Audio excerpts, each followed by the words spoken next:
বসু থেকে শুরু করে বুদ্ধদেব ভট্টাচার্যের নেতৃত্বে যে সরকার চলেছে, যে সরকারের নেতৃত্বে বছর বছর এসএসসি হয়েছে, টেট হয়েছে, বছর বছর হচ্ছে সরকারি যে শূন্যপদগুলো পূরণ হয়েছে তার পরিবর্তন চেয়েছিলেন।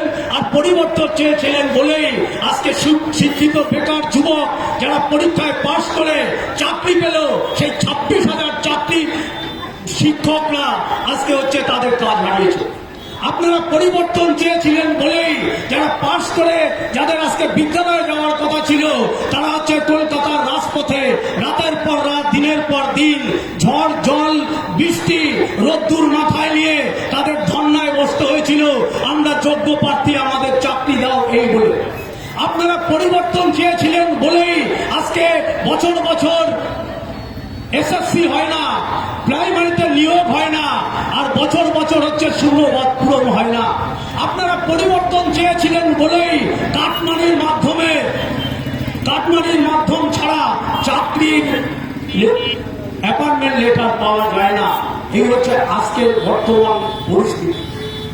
আপনারা পরিবর্তন চেয়েছিলেন, সেই পরিবর্তনের ফলে আজকে একের পর এক স্কুল আমাদের এই দেবগ্রাম অঞ্চলের অভ্যন্তরেও আমরা 1999 সালে যে শিশু শিক্ষা কেন্দ্র সরকারিভাবে তৈরি করেছিলাম পঞ্চায়েত সমিতির মাধ্যমে, পঞ্চায়েত সমিতির নেতৃত্বে, সেই স্কুলগুলো আজকে বন্ধ হয়ে গেছে। অলরেডি আমাদের দেবগ্রাম অঞ্চলে যে 3খানা এসএসকে হয়েছিল ইতিমধ্যে একটা বন্ধ হয়ে গেছে। 8,500 স্কুল গোটা পশ্চিমবঙ্গে, যেটা সরকারি সহযোগিতায়, সরকারের পয়সায় খেটে খাওয়া মেহনতি মানুষের ছেলেমেয়েরা সেখানে পড়াশুনো করত, একটুখানি তারা শিক্ষিত হতো, শিক্ষিত হয়ে তারা ভবিষ্যতের সমাজকে, ভবিষ্যতে দেশকে এগিয়ে নিয়ে যাবে, সেই জায়গাটা আজকে বন্ধ হয়ে গেছে। আপনারা পরিবর্তন চেয়েছিলেন বলুন। এই বন্ধুগণ, আপনাদের কাছে আমরা বলতে চাই, পরিবর্তন চাওয়াটা কোনো অপরাধ নয়, পরিবর্তন চাওয়াটা কোনো অপরাধ নয়। আমরা কোন পরিবর্তনের পথে হাঁটবো? যে পরিবর্তন হচ্ছে একটা সমাজ ব্যবস্থা থেকে আরেকটা উন্নততম সমাজ ব্যবস্থায় নিয়ে যাবে। আমরা বামপন্থীরা বিশ্বাস করি যে পৃথিবী যেদিনকে জন্ম হয়েছে তারপর থেকে, যখন থেকে মানব সভ্যতা সেই জঙ্গল থেকে আজকে হচ্ছে চাঁদে পাড়ি দিচ্ছে, আজকে মঙ্গল গ্রহের দিকে পাড়ি দিচ্ছে, আজকে হচ্ছে মানুষ এক জায়গায় থেমে নেই। আজকে কেউ গাছের কোটরে বাস করে না, পাহাড়ের গুহায় বাস করে না, আজকে হচ্ছে বহুতলে বাস করে, আজকে এসির মধ্যে বাস করে। সেই জায়গায় যখন আমরা পৌঁছতে পেরেছি, আমরা দেখছি ঠিক তার থেকে সমাজটাকে পিছিয়ে দিয়ে যাওয়ার জন্য, এক রাশ মানুষকে সেই শিক্ষা থেকে বঞ্চিত করার জন্য, দলদাস তৈরি করার জন্য, কৃতদাস তৈরি করার জন্য দুটো ব্যবস্থা, একটা হচ্ছে কেন্দ্রের বিজেপি আর হচ্ছে রাজ্যের তৃণমূল সরকার, তারা হচ্ছে এই ব্যবস্থাকে গলা টিপে হত্যা করতে চেয়েছে। আর তার জন্যই হচ্ছে তারা পরিবর্তন চেয়েছিল। পরিবর্তন চেয়েছিল এই কারণে যেভাবে রাজ্যে 8,000 8,500 স্কুল আজকে বন্ধ হয়ে গেছে, ব্যাঙের ছাতার মতন বেসরকারি স্কুলগুলোকে বিভিন্ন জায়গায় লাইসেন্স দেওয়া হয়েছে। আর তার মধ্যে দিয়ে আমরা লক্ষ্য করেছি যাতে অগণিত মানুষ, যে 70% খেটে খাওয়া শ্রমজীবী মানুষ, যারা দোকান কর্মচারী থেকে শুরু করে ভ্যান চালক, টোটো চালক, ক্ষেত মজুর, তাদের ছেলে মেয়েরা যাতে স্কুলে বিদ্যালয়ে না যেতে পারে তার পাকাপাকি ব্যবস্থা এই পরিবর্তনের সরকারের মধ্য দিয়ে হয়েছে। আপনারা জানেন যে কথাগুলো বলছি, সব কথাগুলো বিধানসভার প্রাক্কালে বলার কথা নয়। প্রথম ইউপিএ সরকার যখন আমাদের 61টা এমপির মধ্যে দিয়ে আমরা বলেছিলাম যে প্রত্যেকটা যুবক যারা শিক্ষিত, সেই শিক্ষিত যুবকদের কাজের ব্যবস্থা করতে হবে, শিক্ষিত যুবকদের কাজের ব্যবস্থা করতে হবে। এই জন্য আমাদের দেশকে এগিয়ে নিয়ে যেতে হবে, তার জন্য 100 দিন কাজের গ্যারান্টি দিতে হবে।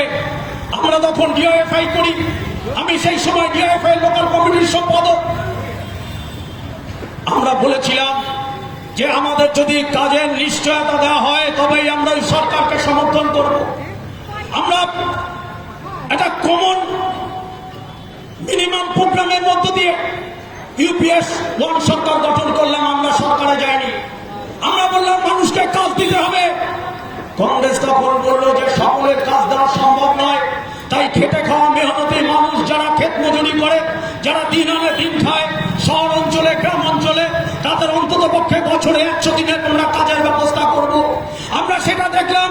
সেই কাজের ব্যবস্থার মধ্য দিয়ে যখন 2011 সালে আপনারা পরিবর্তন করে একটা সরকারকে এখানে প্রতিষ্ঠিত করলেন, আমরা সেই সময় আমি এখানে পঞ্চায়েতের বিরোধী দলনেতা ছিলাম, 2008 সালে নির্বাচিত হয়েছিলাম। আমরা দেখেছি তখন তৃণমূলের যে পঞ্চায়েত বোর্ড, সেই পঞ্চায়েতে এখানে যারা মেম্বার হয়েছিলেন তার একটা অংশ মেম্বার তারা মাটি কাটার নামে যে সুপারভাইজার করেছিল তাদেরকে চাপ দিয়ে পুকুর চুরি মতন ঘটনা আমাদের সামনে ঘটিয়েছে। আমরা অনেকটা ক্ষেত্রে সেটা বিরোধিতা করে ধরেছিলাম। এই পরিস্থিতি তৈরি হয়েছে। অর্থাৎ আমরা 100 দিনের কাজ করলাম, বামপন্থীরা 100 দিনের খেটে খাওয়া মানুষের কাজকে জোরদার করার জন্য, যাতে তারা দুটো দিন আনতে যাদের পান্তা ফুরোয়, নুন আনতে যাদের পান্তা ফুরোয়, তাদের হাতে টাকা আসে, একটু কাজ পায়, যখন সেই ব্যবস্থা করলাম। আর তৃণমূলরা এখানে চুরি করলো, তারা পুকুর চুরি করলো, তারপরে হচ্ছে দেদার ভাবে সেই লুট হলো।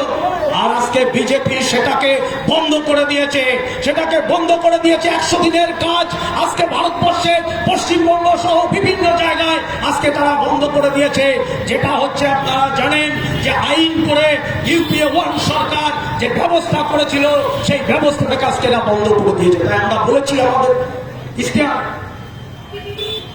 আপনারা যদি 8মবারের জন্য বামফ্রন্ট সরকার গঠন করেন, 8মবারের জন্য বামফ্রন্ট সরকার গঠন করেন, রানাঘাট দক্ষিণ বিধানসভা নির্বাচনে আপনারা যদি কমরেড অরিন্দম বিশ্বাসকে কাস্তা তুই তারা চিহ্নে ভোট দিয়ে জয়যুক্ত করেন, তাহলে আমাদের যে প্রথম কাজ হবে সেটা হচ্ছে এই ক্ষেত মজুরদের কাজ আমরা 100 দিনের পরিবর্তে 200 দিন করব, এবং 120 দিন হচ্ছে শহরের অঞ্চলের খেটে খাওয়া মানুষের জন্য থাকবে। আর 200 দিনের গানটি হচ্ছে গ্রাম অঞ্চলের ক্ষেত মজুর মেহনতি যারা দিন আনা দিন খাওয়া মানুষ, যাদের জব কার্ডধারী মানুষ, আরো বেশি করে জব কার্ড দেওয়া হবে, তাদের হচ্ছে কাজের জায়গা করা হবে। আমরা বলেছি আমাদের ইশতেহারে, তার জন্য হচ্ছে দৈনিক মজুরি হচ্ছে 700 টাকা। আজকে বলুন তো, 1 কিলো চালের দাম, মোটা চাল কিনবেন 50 টাকা, 1 কিলো সর্ষের তেল কিনবেন তার দাম হচ্ছে 180 টাকা থেকে 190 টাকা। আপনি 1 কিলো চিনি কিনতে যাবেন তার দাম হচ্ছে 50 টাকা। আজকে তেল, নুন, চাল, ডাল যা কিছু কিনুন, 1 কিলো আলু থেকে শুরু করে যা কিছু আপনি আনাজপত্র কিনতে যাবেন, আকাশ মূল্য বৃদ্ধি। আর এই আকাশ মূল্য বৃদ্ধি ম্যাক্সিমাম মানুষ হচ্ছে যারা খেটে খাওয়া ক্ষেত মজুর, দিন মজুর, টোটো চালক থেকে শুরু করে দোকান কর্মচারী, তারা 500 টাকা ইনকাম করতে পারে না। আর যদি 500 টাকা ইনকাম না হয়, আজকের সমাজ ব্যবস্থায়, আজকের এই সামাজিক আর্থিক অবস্থার মধ্যে দিয়ে তার একটু ব্যাগ ভরে বাজার করা সম্ভব নয়। যে বাড়িতে 5টা মানুষ আছে, একজন বৃদ্ধা মা বাবা আছে, তার সন্তান সন্ততি আছে এবং নিজেরা আছে, 5-6টা মানুষ থাকলে প্রতিদিন 500 টাকার নিচে তাদের সংসার চলে না। আর সেখানে হচ্ছে সামান্য 200-300 টাকা হচ্ছে ক্ষেত মজুরের মজুরি। একটা টোটো চালক তার খরচ বহন করে 500 টাকা সে ইনকাম করতে পারে না। যারা দোকান কর্মচারী তাদের 500 টাকা ইনকাম হয় না। তারপর তো আরো আনুষঙ্গিক আছে, তার শিক্ষার খরচ আছে, স্বাস্থ্যের খরচ আছে, সমস্ত খরচ রয়েছে। অথচ কেন্দ্রের সরকার এবং রাজ্যের সরকার এই সুন্দর ব্যবস্থা, যার মানুষ একটু কাজ করতে পারতো, সেই কাজটাকে ভেঙে তছনছ করে দিয়েছে। কেন হচ্ছে? আপনারা চেয়েছিলেন পরিবর্তন, তার জন্য হয়েছে। আপনারা চেয়েছিলেন পরিবর্তন, যে 34 বছরের বামফ্রন্টকে তখন ভালো লাগেনি মানুষের, এমন একটা পরিবর্তন করলেন। পরিবর্তনে কি হাল, যে 34 বছরে একজন মন্ত্রীকেও কোনো দুর্নীতির দায়ে তাকে জেলে যেতে হয়নি। আর এই 15 বছরে ডজন ডজন মন্ত্রী, খাদ্য থেকে শিক্ষা, সমস্ত কিছু হচ্ছে জেলের অভ্যন্তরে পৌঁছেছে। এই হচ্ছে আজকে পরিবর্তন। আপনারা চেয়েছিলেন, আপনাদের অপরাধ নয়। আপনারা এই পরিবর্তন চাননি, এই পরিবর্তন কোনো মানুষ চায়নি, তাও এই পরিবর্তন হয়েছে। তাই বন্ধুগণ, আপনাদের কাছে করজোড়ে একজন বামফ্রন্টের কর্মী হিসেবে, সিপিআইএম পার্টির সাধারণ কর্মী হিসেবে আপনাদের কাছে অনুরোধ করব, এই পরিবর্তনটাকে আবার পরিবর্তন করুন, প্রত্যাবর্তনের দিকে যান।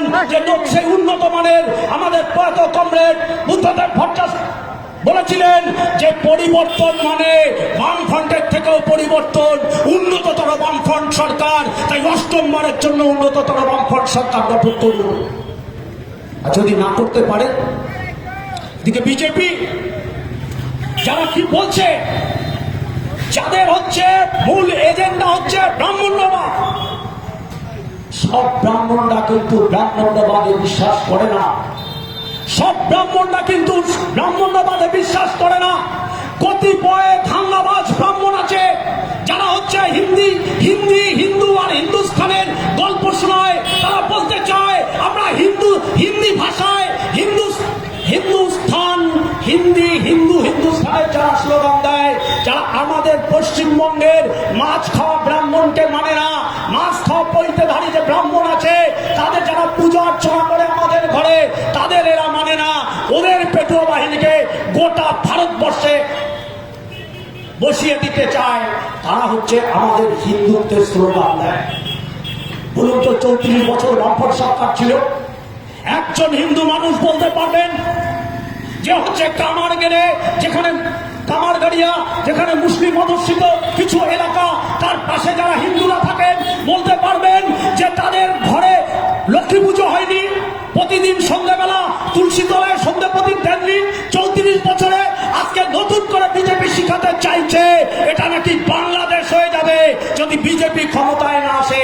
আমি সেই বিজেপির নেতাদের বলতে চাই, আপনারা যারা বাংলাদেশের গল্প শোনাচ্ছেন, আমরা বামফ্রন্টের কর্মী হিসেবে বলে দিতে চাই, বামফ্রন্ট সরকার ক্ষমতায় এলে প্রত্যেকটা মানুষ তার ধর্মীয় স্বাধীনতা পাবে।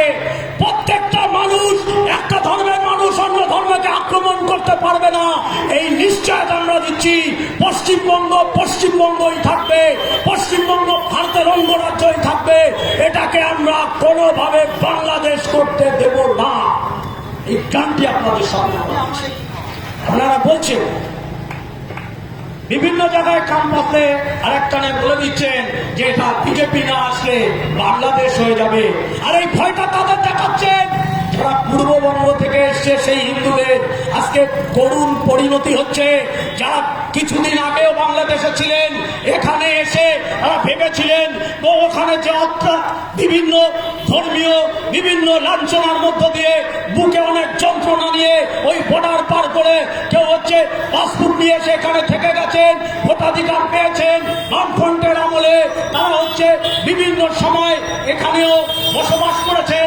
কারণ হচ্ছে এখানে পূর্ববঙ্গ থেকে যে মানুষগুলো দেশভাগের যন্ত্রণা নিয়ে এখানে এসছে, তাদের আত্মীয় পরিজনরা পরে এসছে, তাদের আজকে এখানে আমরা যখন ক্ষমতায় ছিলাম আমাদের পার্টি ওই কংগ্রেস সরকারকে বলেছিল এই মানুষগুলোকে পুনর্বাসন দিতে হবে, এই মানুষগুলোকে রক্ষা করতে হবে।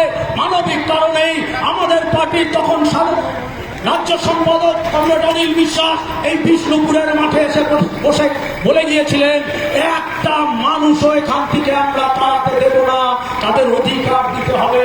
আর এই অধিকার দেওয়ার নামে আজকের বিজেপি আমাদের দেবগ্রাম অঞ্চল সহ এই বিধানসভার অভ্যন্তরে 42,000 ভোট যা বাদ গেছে, তার সামান্য শতাংশ মুসলিম হলেও তার 98% হচ্ছে হিন্দুদের ভোট।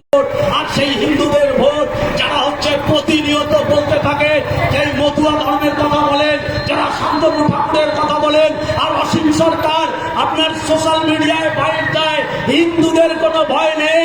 আজকে বলে দিতে চাই সেই 42,000 হিন্দুরা কেন আজকে এই বিধানসভার অভ্যন্তরে এই 29 তারিখের ভোটে ভোট দিতে পারবে না, তার জবাবে বিজেপিকে দিতে হবে, তার জবাবে তৃণমূলকে দিতে হবে। কারণ গোটা সিস্টেমটা ছিল তৃণমূলের হাতে।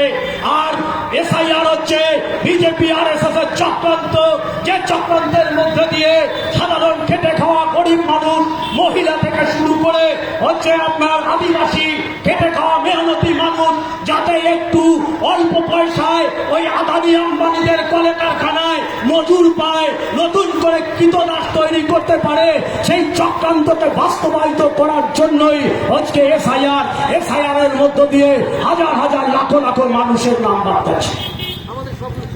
এটা হচ্ছে বিজেপি আর এস এস এর চক্রান্ত। আর সেই চক্রান্তের চাল করে দিয়েছেন আমাদের রাজ্যের মাননীয় মুখ্যমন্ত্রীর দল তৃণমূল কংগ্রেস পশ্চিমবঙ্গ সরকার। তারাও চায়নি যে মৃত ভোট বাদ হোক, তারা চায়নি যারা হচ্ছে এক এক জায়গায় 2-3 জায়গায় নাম আছে। তাই আমরা 2011 সালের পর থেকে দেখেছি আপনি এই ক্যালেন্ডার থেকে অন্য জায়গায় আপনার মেয়েকে বিয়ে দিয়েছেন, তার অন্য শ্বশুর বাড়ি গেছে, সেখানে নাম তুলে নিয়েছে, কিন্তু আপনার বাড়ির নামটা কিছুতেই ডিলিট হচ্ছে না। অর্থাৎ এটা শুধু আমাদের এখানে নয়, এটা গোটা রাজ্য জুড়ে।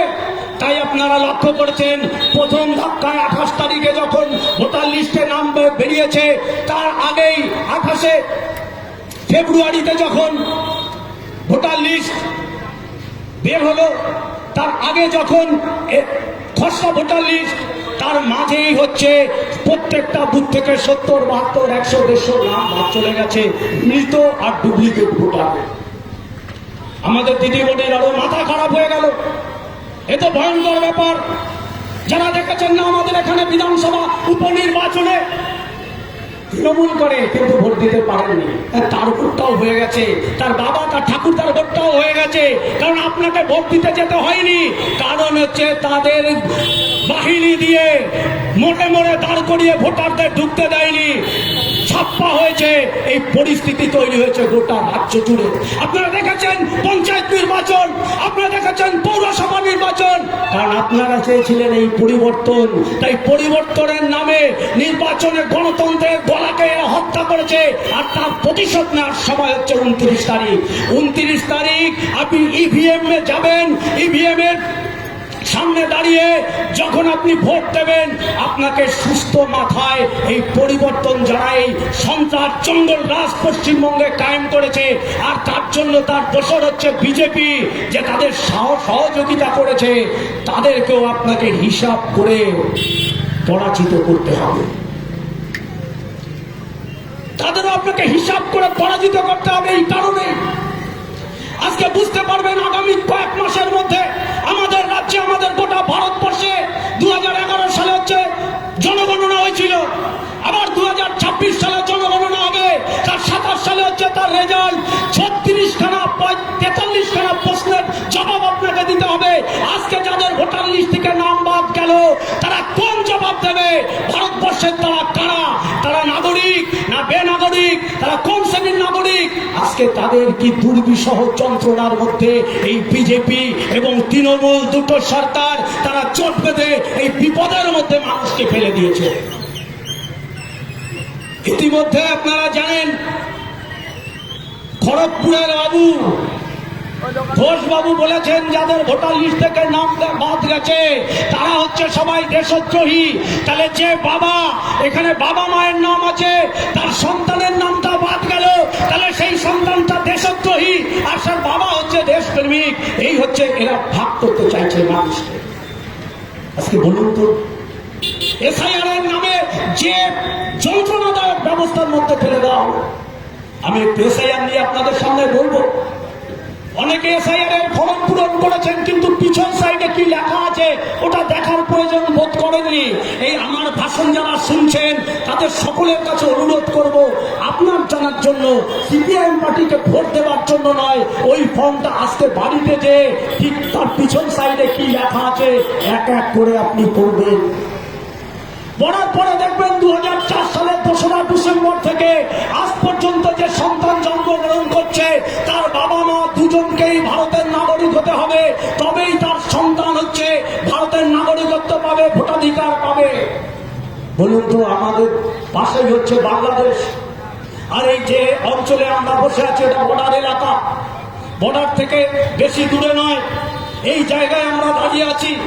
অনেকেই আছে বাংলাদেশের মেয়ে এখানে এসছে, কোনো বাবার পছন্দ হয়েছে যে মেয়েটা ভালো, আমার ছেলের সাথে বিয়ে দিয়েছে। এতদিন তারা জানতো যে আমার ছেলেটা যদি ভারতের নাগরিক হয় তাহলে যে সন্তানটা এই ভারত ভারতের মাটিতে, ভারতের হসপিটালে, ভারতের আকাশে, ভারতের জলপথে জন্ম নিচ্ছে, সে হচ্ছে ভারতের নাগরিক। সমস্যা হওয়ার কথা নয়। আজকে 2003 সালে সিটিজেনশিপ অ্যামেন্ডমেন্ট, সেই অ্যামেন্ডমেন্ট যখন পাস হয় তখন বাজপেয়ী হচ্ছে মন্ত্রিসভা প্রধানমন্ত্রী, আর সেই মন্ত্রিসভার মন্ত্রী হচ্ছে আমাদের রাজ্যের মুখ্যমন্ত্রী মমতা ব্যানার্জি। তখন যে আইনটা করলো, সেই আইনটাই বললো যে তুমি জন্মালেই ভারতীয় হতে পারবে না, তোমার মা বাবাকে ভারতীয় হতে হবে। আজকে হচ্ছে এই শিশু জন্ম নিলেই ভারতের নাগরিক হতে পারবে না, এই ব্যবস্থা হচ্ছে তৃণমূল বিজেপি চৌদ্দভাবে করছে। যন্ত্রণা হচ্ছে আমাদের, যারা হচ্ছে পশ্চিমবঙ্গবাসী, যারা বুকে অনেক যন্ত্রণা নিয়ে বাংলাদেশ থেকে এখানে এসে বসবাস করছে, দিন আনে দিন খায়, যাদের কাগজপত্র ঠিক নেই, তাহলে তাদের হচ্ছে আগামী দিনে ঘরে ঘরে, প্রত্যেকটা ঘরে হচ্ছে এই যন্ত্রণা বয়ে বেড়াতে হবে। নতুন শিশুরা যদি তার মা নাগরিক না হন, তার ভারতবর্ষের নাগরিক হতে পারবে না। নতুন শিশু তার বাবা যদি ভারতের নাগরিক না হন, সে নাগরিক হতে পারবে না। একজন থাকলে আর হবে না। 1987 সালের 1 জুলাই আগে পর্যন্ত ছিল জন্মসূত্রে ভারতীয়, তারপর হচ্ছে 2004 সালের 1 ডিসেম্বর পর্যন্ত একজন হচ্ছে ভারতীয় হলে তার সন্তান সন্ততি ভারতে জন্ম নিলে সে জন্মসূত্রে ভারতীয়, আর এরা দুটোকেই ছেটে ফেলে দিল। আজকে নতুন সামাজিক সমস্যা তৈরি করছে, আর এই যন্ত্রণায় ভুগতে হবে পশ্চিমবঙ্গের মানুষকে, এই যন্ত্রণায় ভুগতে হবে আসামের মানুষকে, এই যন্ত্রণায় ভুগতে হবে ত্রিপুরার মানুষকে। আর হিন্দি বলয় যেগুলো আছে তাদের এ নিয়ে সমস্যা নেই। আর বন্ধুগণ, আমরা বলতে চাই এই বিধানসভায় দুটোকেই দূর করতে হবে। এই বিধানসভায় কাস্তে দিয়ে দুটো ফুলকে ছেটে দিতে হবে।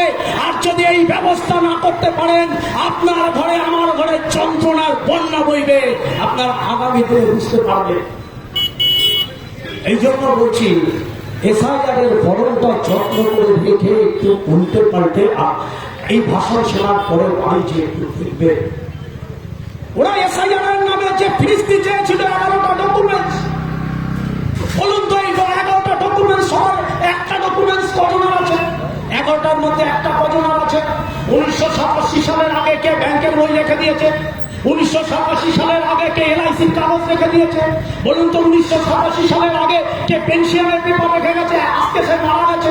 এই যে একটা যন্ত্রণা, কটা মানুষ আমাদের ভারতবর্ষের মাধ্যমিক পাস তার সার্টিফিকেট আছে?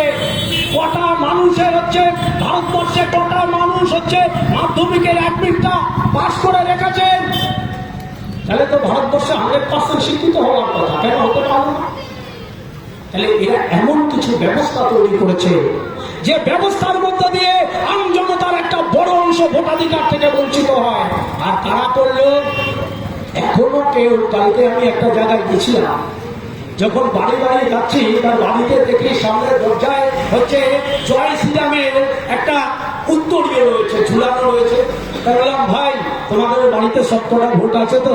বলছে, না দাদা, বাবা মা ভাই বোন আমরা 4 জন 4টে নামই বাদ আছে। তাহলে যাও একটু জয় শ্রীরাম করো, ওদের বলো জিজ্ঞাসা। প্রত্যেক পাড়ায় আছে, আপনি খোঁজ দিন। তারা হিন্দু, তারা বাংলাদেশে অনুপ্রবেশকারী মুসলমান বা রোহিঙ্গারা, তারা হিন্দু, তাদের নাম বাদ গেছে। আর শুভেন্দু অধিকারী বলেছিল যে রোহিঙ্গা মুসলিমদের নাম বাদ যাবে, বাংলাদেশি অনুপ্রবেশকারী মুসলিমদের নাম যাবে। তাহলে দেবগ্রাম অঞ্চলে কয়েক হাজার ভোটার যারা হিন্দু বাদ গেছে, তারা কি রোহিঙ্গা? কেন এখন অ্যারেস্ট করা হয়নি? ওই কেন্দ্রীয় সরকারের, বিজেপি সরকারের কাছে আমরা জবাব চাই। কেন্দ্রীয় নেতা মন্ত্রীদের কাছে, যারা বিজেপি ডজন ডজন আসছেন, উড়ে আসছেন, এখানে এসে গেড়ে বসে ভাষণ দিচ্ছেন, মিথ্যা ভাষণ আর জুলমা ভাষণ দিচ্ছেন, তাদের কাছে আমরা প্রশ্ন করতে চাই। তাহলে এই বিপদটা বুঝতে পারছেন, আগামী দিনে বুঝতে। আমরা যে কথাগুলো বামপন্থীরা এই পথসভায় দাঁড়িয়ে আজ পর্যন্ত বলেছি, প্রত্যেকটা কথা আজকে কড়ায় গন্ডায় হচ্ছে মিলে যাচ্ছে। আমরা বলেছিলাম আমাদের রাজ্যে যে সরকার দুর্নীতিতে সম্পূর্ণ জানত, তোমাদের বহুবার বলেছে, যারা কোথা থেকে টাকা আনছে, লিপসান্স বাউন্স। আজকে অভিষেক থেকে অনুব্রত সবাই হচ্ছে ভাগে ভাগ পেয়েছে 75%। অথচ আমরা কি দেখলাম? কয়লা, বালি, যা কিছু দেখুন, শিক্ষা, খাদ্য, সমস্ত দুর্নীতির যারা অপরাধী, জেল খাটা আসামি কুণাল ঘোষ থেকে শুরু করে তাদের আবার নতুন করে মন্ত্রিসভায় ঢোকানোর জন্য, আবার যাতে পশ্চিমবঙ্গের মানুষের টাকা লুট করা যায় তার জন্য আবার তাদের টিকিট দেওয়া হয়েছিল। আর দিদিমণি বলেছিলেন আমি যদি আগে জানতাম তাহলে এদের আমি নিতাম না। তাহলে আগে জানার পরেও পরে যখন জানলেন আবার ডজন ডজন আসামিকে আপনি কেন টিকিট দিলেন? অর্থাৎ দিদিমণি জানে এদের টিকিট না দিলে কোনোভাবে তৃণমূল বৈতরণী পার হতে পারবে না। যদি নিজের ঝোলা থেকে বেড়াল দেওয়ার ম্যাও করে লাফ দিয়ে বেরিয়ে যায়, তাই সকলকে প্রার্থী করে দিয়েছেন। সেই হচ্ছে আপনারা জানেন সারদা কেলেঙ্কারির কুণাল ঘোষ থেকে শুরু করে লড়াই করছে। আপনি কি এই দুর্নীতিগ্রস্ত মানুষকে আবার ক্ষমতা আনবেন? আমাদের এখানে কি গ্যারান্টি আছে যে আজকে যে বিজেপি বা তৃণমূলে আছে কালকে এই দলে আপনি জয়লাভ করানোর পরে এই দলে রাখবেন, থাকবে তারা? তাহলে তো মুকুটমণি বিজেপির বিধায়ক ছিল, তাহলে চলে যেত না ডিম্বাজি মেলে তৃণমূলে? বিধানসভা নির্বাচন আপনারা দেখেছেন, উপনির্বাচন একটা রানিং এমএলএ এমন কি আছে সে এত দেশভক্তি, তার এত মানুষের প্রতি দরদ, এত বেশি সে জনসেবা করতে চায়, তাই একটা এমএলএ পদ সে থাকতে থাকতে অন্য দলে যে এমএলএ পদ ছেড়ে দিয়ে আবার জোর করে বাহু বলে তাকে ফিরে আসতে হলো। ব্যাপক মানুষের ভোটে নয়, নিজেদের ছাপা ভোটে জয়লাভ করে আসতে হলো। আর আজকে সে টিকিটই নেই। তাহলে আজকে আবার যাকে বামফ্রন্ট ছাড়া অন্য কাউকে আপনি নির্বাচন করবেন, আর সেই নির্বাচনের ফল পাওয়ার পরে সে সেই দলেই থাকবে, আপনার ভোটটা আপনার গণতান্ত্রিক অধিকারকে সে মর্যাদা দেবে কি গ্রামে আছে? কারণ ডিগবাজি, এরা হচ্ছে ডিগবাজি নেতা। একবার তৃণমূল, একবার বিজেপি, একবার বিজেপি, একবার তৃণমূল। মানে যখন যা দেখে একটু জোয়ার আছে সেই ভাটা থেকে জোয়ারে চলে যায়, আবার ডিগবাজি খেয়ে ফিরে আসে। এই হচ্ছে তৃণমূল আর বিজেপি। তাই ওরা বলছে অনেক জায়গায়, আপনারা জানেন এরা বুঝতে পেরেছে বিজেপি ক্ষমতায় আসবে না, কারণ 120টা আসন এর সংখ্যালঘু মানুষ আছে, যে মানুষ হচ্ছে নির্ণায়ক শক্তি। আর মতুয়া সমাজের আছে প্রায় 40টা আসন, যারা হচ্ছে নমশূদ্র সম্প্রদায়ের মানুষ, মতুয়া সম্প্রদায়ের মানুষ। যে মানুষ যেদিকে ঢল দেয় তারা হচ্ছে জয়লাভ করে। আর আজকে আমরা নিশ্চিত ভাবে বলতে পারি যে সেই মানুষ কোনোভাবে বিজেপিকে ক্ষমতায় আনবে না। আপনি কান পাতলে শুনতে পাবেন, আপনি বাড়ি বাড়ি গেলে দেখতে পাবেন, এই মতুয়া সম্প্রদায়ের সব থেকে বেশি মানুষ আমাদের এই বিধানসভায় তাদের ভোটাধিকার হারিয়েছে। যারা এতদিন পদ্ম ফুলের ঝান্ডা নিয়ে এক প্রান্ত থেকে আরেক প্রান্তে ছুটে যেতেন, যারা এমনকি আজকে এমন অবস্থা হয়েছে তাদের জোর করে নামানোর চেষ্টা করছে, কিন্তু তাদের মনে অন্য বাসনা রয়েছে, যে তাদের সুরক্ষা দিতে পারবে, তাদের তারা ক্ষমতায় আনবে। আর একটা কথা আপনাদের কাছে বলে দিই, যাদের নাম কাটা গেছে তারা এই মুহূর্তে চিৎকার চেঁচামেচি করেও ভোট তুলতে পারবেন না। এরা ট্রাইব্যুনালের গল্প শোনাচ্ছে। আপনি ট্রাইব্যুনালে যাবেন, আপনার ভোটটা বাতিল হয়ে গেলে কটা গরিব মানুষ তারা হচ্ছে সুপ্রিম কোর্টে যেতে পারবে। অর্থাৎ এমন একটা জায়গায় বিজেপি ফেলেছে, আপনি কিছুতেই এই ভোটাধিকার পাবেন না, পাবেন না, পাবেন না। কারণ ট্রাইব্যুনালে অল্প সংখ্যক মানুষের নাম উঠবে, যার বাবা মায়ের ডকুমেন্টস আছে, যার নিজের ডকুমেন্টস আছে, বাবা মা ভোটার, পূর্বপুরুষ ভোটার ছিল। কারণ বিশেষ ভাবে তাদের যাচাই করে বাদ দেওয়া হয়েছে ট্রাইব্যুনালে। এরা বলছে তোমরা 6 নম্বর ফর্ম ফিল আপ করে দাও। আমরা এলাকার মানুষ আমাদের বুথে দেখেছি, যেই 6 নম্বর ফিল আপ করতে যাচ্ছে তার 6 নম্বর ফিল আপ হচ্ছে না, বাবার সাথে লিঙ্ক করতে পারছে না, এমন একটা পরিস্থিতি তৈরি রয়েছে। অর্থাৎ একটা বড় অংশের মানুষকে ভোটাধিকার থেকে তৃণমূল বিজেপি তারা যৌথভাবে কেড়ে নিয়েছে। আর এরা জিতবে ড্যাং ড্যাং করে। এই 40টা আসন হচ্ছে মতুয়া সম্প্রদায়ের মানুষ বিজেপিকে ড্যাং ড্যাং করে ভোট দিয়ে দেবে। এই 40টা আসন হচ্ছে বিজেপি তৃণমূলকে জয়লাভ করাবে। তার মানে কোনোভাবেই বিজেপি ক্ষমতায় আসবে না চেনেই। তাই সুকান্ত মজুমদার, তাই হচ্ছে ওদিকে শুভেন্দু অধিকারীরা বলছে সিপিএম কে কোনোভাবে ভোট দেবেন না। যদি প্রয়োজন হয়, আপনারা যদি মনে করেন আমাদের ভালো না লাগলে তৃণমূলকে জিতান, তাও সিপিএম কে দেবেন না।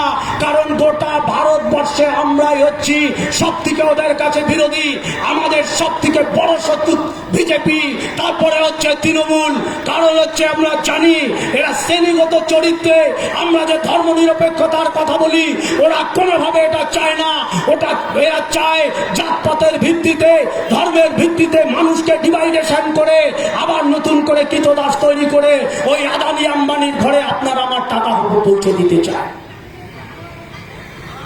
আর তার দোষর হচ্ছে এখানে তৃণমূল কংগ্রেস। এরা যখন একটা আইন হয়, এই ভয়ঙ্কর কালা আইন যখন হলো, পার্লামেন্টে সমর্থন করে দিল না, নাটক করে বাইরে বেরিয়ে আসলো। অর্থাৎ বিরোধিতা নয়, বিজেপি তুমি তোমার কাজ সারো, আমরা একটু বাথরুমে যাই, আমরা একটু চা পান করে আসি, বাইরে যে একটু সিগারেটের ধূমপান করে আসি। এই হচ্ছে তৃণমূল কংগ্রেস। তোমার সুবিধা তুমি বজায় রাখো। তার জন্য আমাদের রাজ্যের নেতা মন্ত্রীরা, ডজন ডজন নেতা মন্ত্রীরা দুর্নীতি করলেও, ধরা পড়লেও জেল থেকে বেরিয়ে আসে, তাদের দৃষ্টান্তমূলক কোনো সাজা হয় না। ওই পার্থ চ্যাটার্জি থেকে শুরু করে তার বান্ধবীদের সাজা হয় না, তাই অনুব্রতদের কোনো সাজা হয় না, তাই বালু লালুর কোনো সাজা হয় না। এটা হচ্ছে সেটিং। অর্থাৎ আমি যতদিনে না আসতে পারবো ততদিন তুমি গুড বয় হয়ে থাকো, আমরা তোমার সহযোগিতা করবো। আপনি এইভাবে পাবেন, এই পরিবর্তন করবেন। আমরা বলতে চাই মানুষকে এত বোকা মনে করার কিছু নেই। অনেক ভয়ভীতির কারণে আমাদের কর্মীরা গোপনে যোগাযোগ রাখছে, আমাদের সমর্থকরা গোপনে যোগাযোগ রাখছে। এই বিধানসভায় আবার মিরাক্কেল ঘটবে। আপনারা যা কল্পনা করছেন সমস্ত কল্পনা উড়িয়ে দিয়ে আমরা কথা দিয়ে যাচ্ছি, 4 তারিখ বিকেলে আমরা এখানে লাল আবির খেলবো আপনাদের নিয়ে। সেই ব্যবস্থা আপনারা করবেন, আমাদের এই বিশ্বাস আপনাদের প্রতি আছে। আমাদের অনেক আশা করে তো পঞ্চায়েত ক্ষমতায় এনেছিলেন, অনেকগুলো আসন দিয়েছিলেন বিজেপিকে। কারা পরিচালনা করছে, কি লাভ হয়েছে আপনার? কটা রাস্তা সারাই হয়েছে? আজকে চলে যান গাংনাপুর স্টেশন থেকে, ওই ঠান্ডু ঘোষের দোকান থেকে শুরু করে বিন্ধ্যাপাড়া যে রাস্তা, ওখানে যদি একটা রুগীকে নিয়ে রানাঘাট হসপিটালে বা গাংনাপুর হসপিটালে আসতে হয়, আর সেই রুগীর যদি একটু কন্ডিশন ক্রিটিক্যাল থাকে, তাহলে পথেই মারা যাবে। ও আর গাংনাপুরে, রানাঘাট তো দূরে থাক, গাংনাপুর হসপিটাল পর্যন্ত পৌঁছতে পারবে না। আপনি চলে যান গাংনাপুর হসপিটাল থেকে ওই সমাচার পাড়ার মোড় পর্যন্ত রাস্তা, সেখানে তো ব্যাপক ভোটে আমাদের 100-150 ভোট দিয়ে বিজেপিকে অনেক ভোট দিয়ে জয়লাভ করিয়েছিলেন। আর সেখানে সেই রাস্তায় যদি 15 মিনিট বৃষ্টি হয়, 1 হাঁটু জল হয়, তার নিকাশি ব্যবস্থা নেই, সমস্ত পাথরগুলো দাঁড়িয়ে আছে, মানুষ চলাচল করতে পারে না। ওই রাস্তাটা মানুষ প্রায় বর্জন করতে চলেছে। আপনি গোটা দেবগ্রাম অঞ্চলের রাস্তাঘাট দেখুন,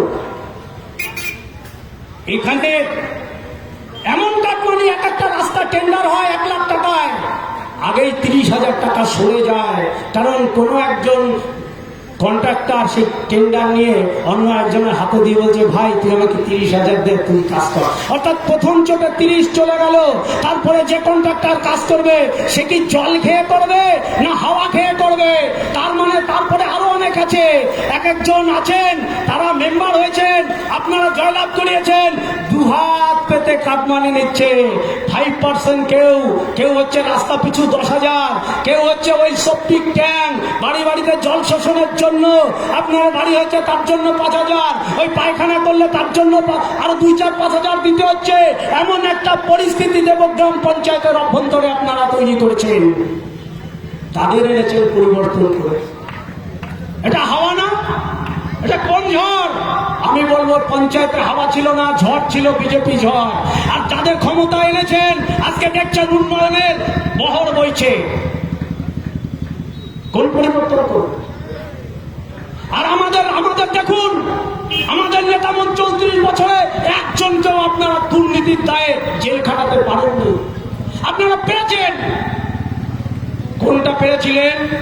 10 বছর আগে যে মানুষ মারা যায়, সেই নরকঙ্কাল থেকে তার অন্তর্বাস দেখে সুশান্ত ঘোষের মতন আমাদের নেতৃত্ব, বলিষ্ঠতম নেতৃত্বকে মিথ্যে মামলা দিয়ে জেলে ঢুকিয়ে দিতে পারেন।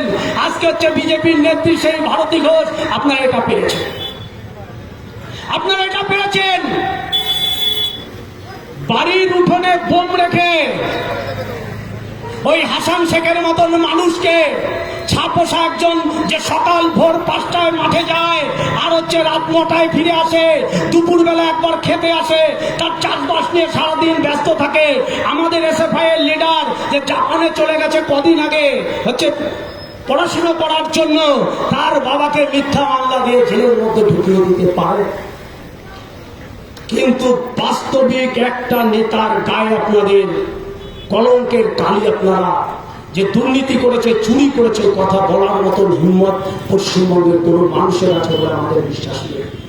আমরা মানি না, বিশ্বাস করি না, মানুষের কাছে যায়। এই জন্যই বলছি, আসন্ন যে বিধানসভা নির্বাচন, এই নির্বাচনে বারবার নয়, শুধু পঞ্চায়েত নয়, যদি বিধানসভাটা আপনার দখলে আসে তাহলে ওই পঞ্চায়েতটা আপনার হবে। আর যদি আমরা এবার অষ্টম বামফ্রন্ট সরকার আসে, পশ্চিমবঙ্গের প্রত্যেকটা পঞ্চায়েতে পুনর্নির্বাচন করে জনগণের পঞ্চায়েতে আমরা তাকে উপহার দেব। আমরা উপহার দেব যে বিদ্যুৎ খেটে খাওয়া মানুষ যারা হচ্ছে ইনকাম ট্যাক্সের আওতায় নেই, তার 100 ইউনিট পর্যন্ত বিদ্যুৎ ব্যবহার করবে, সম্পূর্ণ বিনামূল্যে আমরা দেব। আর বাকি 100 ইউনিট, 1 থেকে 102 ইউনিট পর্যন্ত হাফ টাকায়, এখন 7 টাকা যে বিধান 7.5 টাকা আপনাকে ইউনিট দিতে হয়, অষ্টম বামপন্থ সরকার আপনারা করবেন, আপনার বিদ্যুতের ইউনিট হবে 4 টাকা করে, আর তার দাম হবে 100 থেকে 200 ইউনিট হচ্ছে হাফ দামে। এটা হচ্ছে আমাদের গ্যারান্টি। আমরা মোদির গ্যারান্টি দেই না, কারণ যে মোদির গ্যারান্টি হচ্ছে বিদেশ থেকে দেশের কালো টাকা উদ্ধার করে আপনার আমার সমস্ত ব্যাংক অ্যাকাউন্টে 15 লক্ষ টাকা করে দেবে, ওই চুলমা গ্যারান্টি আমাদের নয়। বামফ্রন্ট বলেছিল 77 সালে ক্ষমতায় আসার আগে থেকেই যে পরিকল্পনা ছিল, শ্রমজীবী, ক্ষেত মজুর, ভাগ চাষি, তাদের হচ্ছে চোরাদের যারা জমি চুরি করেছে সেই জমি যেমন উদ্ধার করে তাদের দেওয়া হয়েছে, আজকে নতুন করে আমরা ওই বিপ্লব করে দেখাবো। আমরা আমাদের ইশতেহারে বলেছি, প্রত্যেকটা ঘরে একজন কাজের লোক থাকবে, যারা স্থায়ী কাজ পাবে তারা হচ্ছে তাদের সংসারটাকে চালাবে। আমাদের শিক্ষা ব্যবস্থাকে ঢেলে সাজাবো। এই যে 70-80% মানুষ যারা দিন আনা দিন খাওয়া, তাদের হচ্ছে সন্তানদের ভালো স্কুলে পাঠাতে পারছে না, ওই কিরণ প্রভা থেকে শুরু করে ধরুন সতীশচন্দ্রের মতন স্কুলে পাঠাতে পারে না, তাহলে এই প্রাইমারি শিক্ষাকে উন্নত শিক্ষা করতে হবে। এই গরিব মানুষের ছেলে মেয়েদের যদি আমরা শিক্ষা না দিতে পারি, আগামী দিনের ভারতবর্ষ, আগামী দিনের এই পশ্চিমবঙ্গ কোন ভবিষ্যতে যাবে, কোন আলোর মুখ দেখাবে? সেই আলোর মুখ দেখানোর জন্য আমরা বলেছি শিক্ষা খাতে 20% রাজ্য বাজেটের আমরা ব্যয় করব, যা গোটা ভারতবর্ষের সরকার করতে পারে না। করবে কি করে? এরা তো চায় না। এরা আদানির স্কুল চায়, আম্বানির স্কুল চায়, বিড়লার স্কুল চায়। এরা খেটে খাওয়া মানুষের সন্তানদের বিদ্যালয়ে পৌঁছতে দিতে চায় না। তাই এরা শিক্ষার আইনের মধ্য দিয়ে শিক্ষার অধিকার আইনের মধ্য দিয়ে শিক্ষাকে গলা টিপে গোটা ভারতবর্ষে পশ্চিমবঙ্গে শেষ করে দিয়েছে। আজকে তো ভোটের নামে টিচার নেই। আমি প্রতিদিন জিজ্ঞাসা করি, বাবা আমার ছোট্ট একটা ছেলে আছে, ক্লাস 4-এ পড়ে, বলে কি আজকে তাড়াতাড়ি চলে আসবে? বলে বাবা ভোটের জন্য স্কুল হবে, ঠিক মতন ক্লাস হচ্ছে না।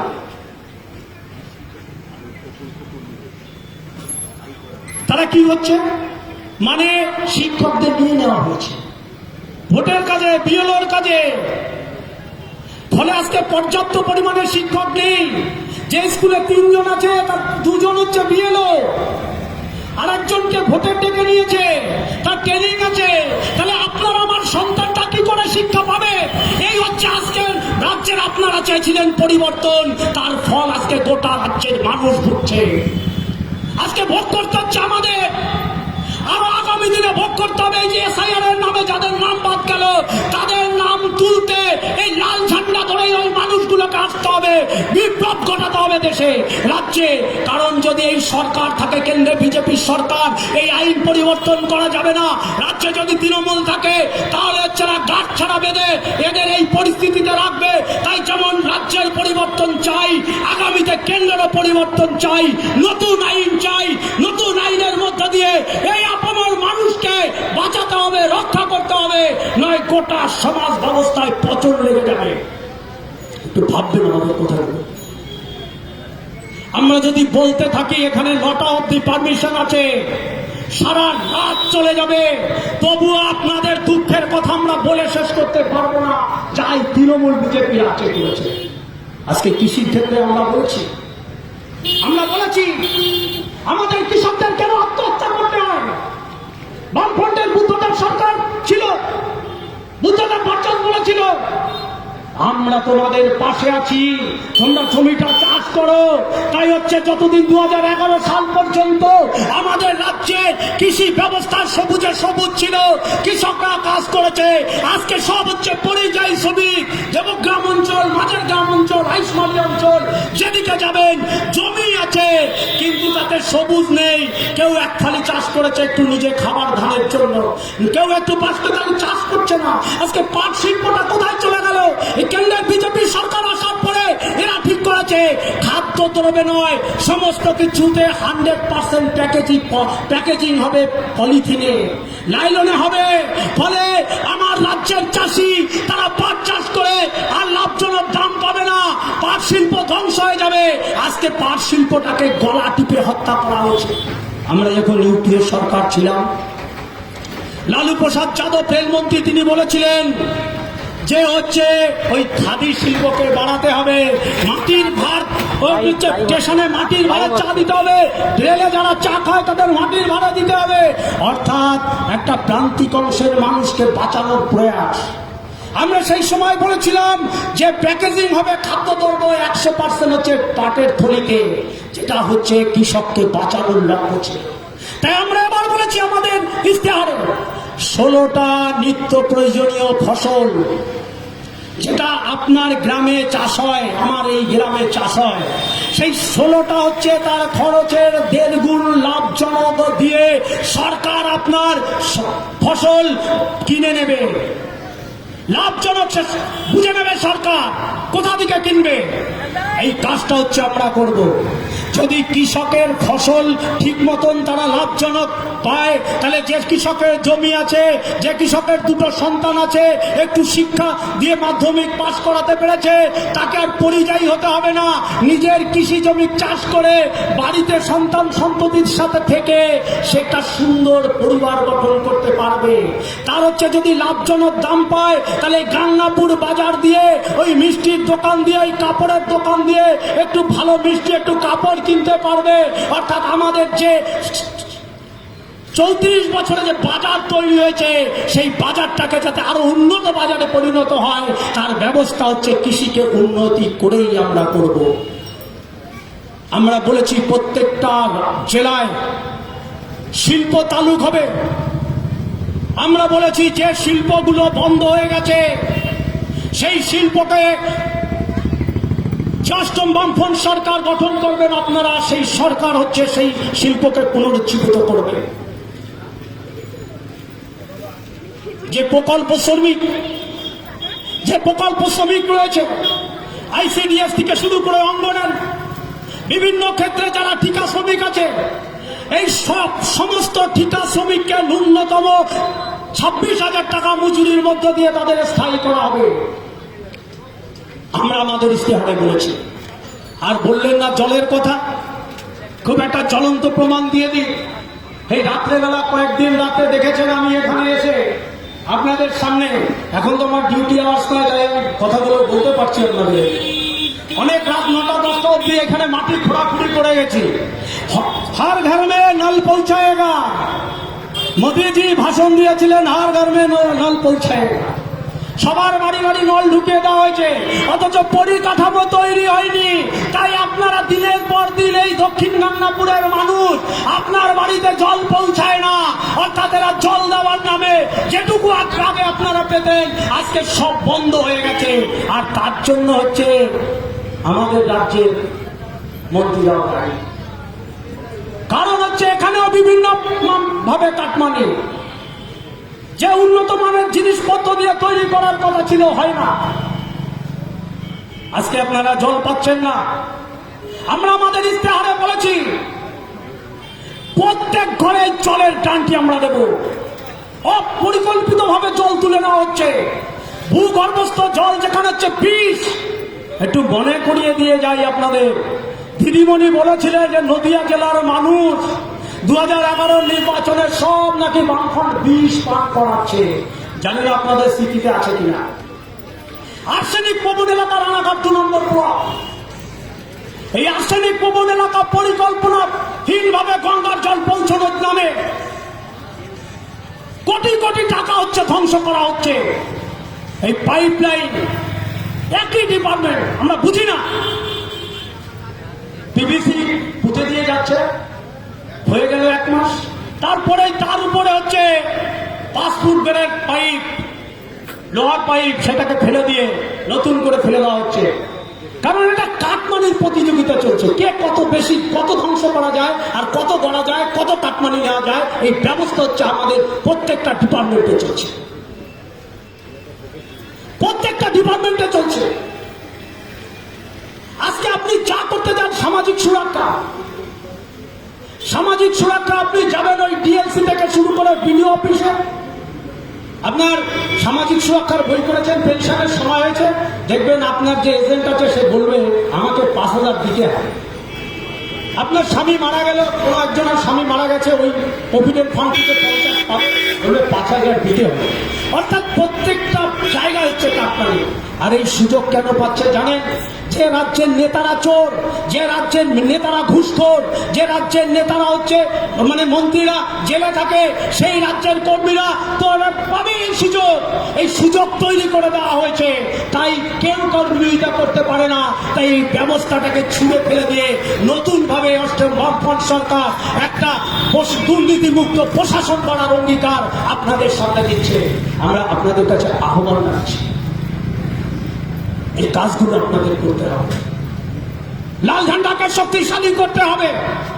এই লাল ঝান্ডার নেতাদের গায়ে কালি ছিটানো অত সোজা কথা নয়। এখানে পরীক্ষিত হয়, একজন আসলে আমরা নেতা বানিয়ে দিলাম, তার টাকা থাকতে পারে, এটা হয় না। এখানে খাঁটি মানুষ হয়ে নেতৃত্ব দিতে হয়। আর আমাদের সময় কীট পতঙ্গরা হচ্ছে জঙ্গলে থাকে, মাটির খোঁটরে থাকে, আগে নেতা হতে পারে না। আর এই জামানা আপনারা পরিবর্তন চেয়েছেন, তাই গর্ত থেকে বেরিয়ে এসে সব নেতা হয়ে গেছে। আপনার ভোটাধিকার থাকে নাকি? কখনো থাকে? এই পরিবর্তন করতে হবে। যে পরিবর্তনের সমাজ বাঁচবে, খেটে খাওয়া মেহনতি মানুষ তার কাজ পাবে, তার রুটি রুজির লড়াই জোরদার হবে। সেই ব্যবস্থার দিকে আপনারা এগিয়ে যাবেন। এই আহ্বান রেখে সকলকে, যদি কারো মনে আমি ব্যথা দিয়ে থাকি, মার্জনা করবেন। আর কমরেড অরিন্দমকে, অল্প বয়সী ছেলে, শিক্ষক, ইংলিশের টিচার, ইংলিশে এমএ করা, একদম সাধারণ খেটে খাওয়া ঘরে আমাদের বামপন্থী নেতৃত্ব ছোটবেলা থেকে এসএফআই ডিওএফআই এর মধ্য দিয়ে আজকে আপনাদের সামনে আমরা নিয়ে এসেছি, তাকে দাঁড় করিয়েছি পার্টির পক্ষ থেকে। বামফ্রন্ট সমর্থন করেছে। কমরেড অরিন্দম বিশ্বাসকে কাস্তা আপনি তাড়াতাড়ি ভোট দেবেন, এই আহ্বান আপনাদের কাছে রাখছি। এবং 4 তারিখে লাল আবির আপনাদের সাথে খেলবো, এই অঙ্গীকার আমরা করছি। এবং আপনারা আমাদের সাথে থাকবেন। সকলকে ধন্যবাদ জানিয়ে